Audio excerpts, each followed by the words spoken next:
देवांशी का पीठ उसके सीने से टकरा जाता है और वह आंखें बंद कर लेती है। इधर आर्यन उसके गर्दन पर अपने गर्म सांसों को छोड़कर अपनी नशीली आवाज में कहता है, क्या हुआ यहाँ पर? क्या कर रही हो? तुम सोई नहीं? ये सुनकर वह डरते हुए कहती है, वह आप नहीं थे, इसलिए मैं देखने आई थी। आप कहाँ चले गए? यह सुनकर आर्यन सरगोशी करके कहता है, वह तो मैं जरूरी काम पर यहाँ पर आया था। वह क्या है ना, अगर मैं ऐसे नहीं मारता तो ये मुझे मार डालता, इसलिए। यह बोलकर वह उसके कमर से अपना हाथ हटा देता है और उसके बाद एक नजर उसे देखा है और कहता है, मुझे काफी गंदा फील हो रहा है, मैं नहाने जा रहा हूँ, तुम भी तैयार हो लो, क्योंकि अब मेरा मूड बन चुका है। अब मुझे थोड़ा एनर्जी चाहिए जो मुझे तुमसे ही मिल सकता है। यह बोलकर वह उसके सीने को चूमता है और फिर वॉशरूम चला जाता है। और उसके अचानक ऐसा करने से वह परेशान हो जाती है और मन में कहती है, इसे क्या हुआ है? यह क्यों बार बार मेरे साथ ऐसा करता है? यह बोलते हुए वह परेशानी से एक गहरी सांस लेती है और मन में कहती है, पर मुझे परेशान नहीं होना है, इसके ऐसा करने से और कहने से कुछ नहीं होने वाला है। मुझे अभी खुद को संभालना है। वह यह सब सोच रही थी कि वॉशरूम का दरवाजा खुल जाता है और वह कमर में सफेद टॉवल लपेटकर बाहर आता है और फिर ड्रेसिंग टेबल के पास जाकर अपने बालों को हेयर ड्रायर से सूखने लगता है और उसके बाद वैसे ही हालत में बिस्तर पर आकर बैठ जाता है और उसे अपने करीब आने का इशारा करता है। वह धीरे धीरे उसके करीब जाती है तो आर्यन उसे गले लगा लेता है और उसके जबड़े को पकड़ लेता है और उसके होठों को देखते हुए कहता है, तुम सोच सकते हो मैं अभी तुम्हें लेकर क्या क्या सोच रहा हूँ। यह सुनकर वह परेशानी से कहती है, मुझे नहीं पता आप मुझे लेकर क्या सोच रहे हो और मुझे जानना भी नहीं है, मुझे बस मेरे हाल में छोड़ दीजिए। अभी यह बोलकर वह उसे दूर हटाने लगती है। आर्यन उसे जबरदस्ती पकड़ लेता है और कहता है, I want you tonight। यह बोलकर वह एकदम से उसे बिस्तर पर लेट देता है और उसके पीले साड़ी के पल्लू को खींचकर दूर हटा देता है और फिर उसके ऊपर बैठ जाता है और उसके सीने पर अपने दोनों हाथ रख देता है और गहरी आवाज में कहता है, तुम सोच सकते हो मैं तुम्हारे साथ क्या करना चाहता हूँ। यह सुनकर वह घबराते हुए कहती है, मुझे पता है आप मेरे साथ जबरदस्ती करना चाहते हो। यह सुनकर वह हंसते हुए कहता है, जबरदस्ती नहीं कर रहा हूँ, हक ले रहा हूँ, अपना जो मैं डिजर्व करता हूँ, मुझे अपना हक चाहिए।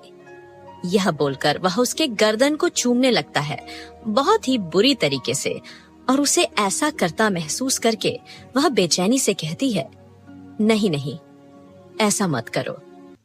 तुम्हें पता है मैं तुमसे कितनी नफरत करता हूँ।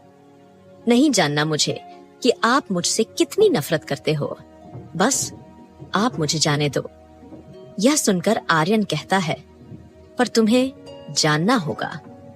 आर्यन की बातें सुनकर वह डर से सहम जाती है और फिर आर्यन उसे अपने बाहों में उठा लेता है। आर्यन की स्ट्रॉन्ग फ्रेग्रेंस उसे महसूस हो रही थी। देवांशी को उसकी खुशबू बहुत पसंद है, पर आर्यन को वह बिल्कुल पसंद नहीं करती। आर्यन बस उसे दर्द देता है। उसने कभी सोचा नहीं था कि इतने बेदर्द इंसान से उसकी शादी हो जाएगी, इतनी बेदर्दी से। उसके बाद आर्यन उसे गाड़ी में ले जाकर बैठा देता है और खुद भी ड्राइविंग सीट पर बैठ जाता है, जिसे देखकर देवांशी हैरान हो जाती है और धीरे से पूछती है, ड्राइवर नहीं है? वह कहता है, जरूरत नहीं है, अभी जिसकी जरूरत है वह है। यह बोलकर आर्यन उसके कमर को पकड़ लेता है और सहलाने लगता है। घबराते हुए वह अपनी आंखें बंद कर लेती है और चुपचाप यह बर्दाश्त करने लगती है। उसे आर्यन से बहुत डर लग रहा था। वह उससे दूर जाना चाहती थी, पर वह दूर जा ही नहीं पा रही थी, और जाती भी तो कैसे जाती? आर्यन उसे जाने नहीं देता।